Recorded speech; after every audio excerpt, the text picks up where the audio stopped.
अस्सलाम वालेकुम। वालेकुम अस्सलाम। सर क्या हाल जी है? जनाबे वाली, जनाब कैसे हो? हाँ जी सुनाओ, ठीक ठाक हो? सर मठियाई ਤੁਹਾਡੇ ਵਾਸਤੇ ਲੈ ਕੇ ਆਏ। ਇਹ ਕਿਹੜੀ ਖੁਸ਼ੀ ਦੀ ਹੈ? ਇਹ ਭਾਈ ਮਾਲਕਾਂ ਨੇ ਭੇਜੀ, ਕੰਮ ਆਪਣੀ ਸਾਈਡ ਕੰਪਲੀਟ ਹੋ ਗਈ ਸੀ। ਅੱਛਾ ਤੇ ਅੱਜ ਤੇ ਉਹਨਾਂ ਨੂੰ ਦਿੱਤੀ, ਉਹਨਾਂ ਕਿਹਾ ਵੀ ਆਪਣੇ ਬੌਸ ਨੂੰ ਦੇ ਦਿਆ ਜੀ। ਤੇ ਮੇਨ ਐਂਟਰਸ ਤੇ ਰਹਿੰਦੇ ਸੀ ਹਾਲੇ? ਹਾਂਜੀ ਬੜੇ ਕਾਲੇ ਨੇ ਯਾਰ, ਮੇਨ ਐਂਟਰਸ ਰਹਿੰਦੇ ਨੇ, ਮਿਠਾਈ ਉਹਨਾਂ ਨੇ ਪਹਿਲੇ ਹੀ ਭੇਜ ਦਿੱਤੀ ਯਾਰ।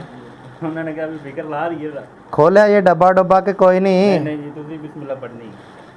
ਹੁਣ ਡੱਬਾ ਖੋਲੀਏ ਫਿਰ ਯਾਰ, ਬਿਲਕੁਲ ਚਾਬੀਆਂ ਨਾਲ ਹੀ ਖੋਲ ਲੈਨੇ ਡੱਬਾ ਫਿਰ। ਹੈਂ? ਬਿਲਕੁਲ। ਵੇਖੀ ਜਾਗਦੇ ਫਿਰ ਕੀ ਹੋਇਆ। ਲਓ ਜੀ ਮਾਸ਼ਾਅੱਲਾ ਜੀ ਮਾਸ਼ਾਅੱਲਾ, ਕਿਆ ਬਾਤ ਹੈ। ਇਹ ਤੁਸੀਂ ਕਿਹੜਾ ਨਾ ਡੱਬੇ ਨੂੰ ਹਿਲਾਉਂਦੇ ਆਏ ਜੇ ਨਾ, ਤੇ ਸਾਰੇ ਲੱਡੂ ਇੱਧਰ ਇਕੱਠੇ ਹੋ ਗਏ ਨੇ। ਹਾਂਜੀ ਹਾਂਜੀ ਇਸ ਤਰ੍ਹਾਂ ਹੀ ਹੈ ਨਾ? ਹਾਂਜੀ। ਚਲੋ ਪੜੋ ਫਿਰ, ਬਿਸਮਿल्लाह पढ़ो जनाब मेरे। लो जी,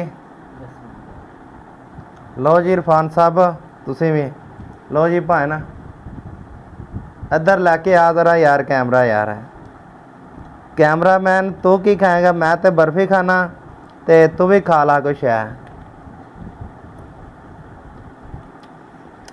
मिठाई तो यार माशाल्लाह ज़बरदस्त है यार। बिल्कुल। फड़ो यार, एक एक और फड़ो यार, रज के खाओ। इधर आओ, नेड़े आओ यार। लो जी भी अच्छा काम करो, तुसी भी ठीक हो गया। अपनी क्वालिटी बनाओ और मिठाई खाओ। ए लो जी मेहनतां दा सिला है, एवें नहीं। एवें कौन मिठाइयां भेजदा यार किसे नो? हाँ जी, ये सादा सकाए हुए शगीर्द माशाल्लाह कामयाब ने। और केड़ा ना काम मेहनत नाल करो, दिल लगा के करो, और अपने क्लाइंट नु जिन्हां दा काम फड़ो, नसो भजो ना, खुशी नाल काम एंड करो।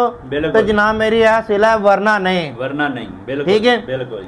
और साडे वालों जनाब मेरी एक सर्विस है जनाब मेरी, वो ये है जिन्नी देर तक समान शिफ्ट नहीं होंदा, बिल्कुल वो सानू बुलान, साडा काम है जाना। बिल्कुल। टुच मरम्मत, कोई कट पीस किते, कोई नवी भी एक दो टैला जस्ट कहंदे ना कर दिओ, असीं जनाब मेरी करन नूं तैयार हां जी। ठीक है जी। तो दुआओं च याद रखना, तो अपना ख्याल रखना। लो जी खाओ यार, और खाओ यार, फड़ो यार। ये मिठाई साढ़े कोल मुकनी नहीं दी, बाकी फ्रिज च रख दिओ, ते सुबह उधर दूजे कड़े ने उन्होंने भी फिर दे देना। चलो खा को लैनगे। ठीक है जी, ओके जी, अल्लाह हाफिज़।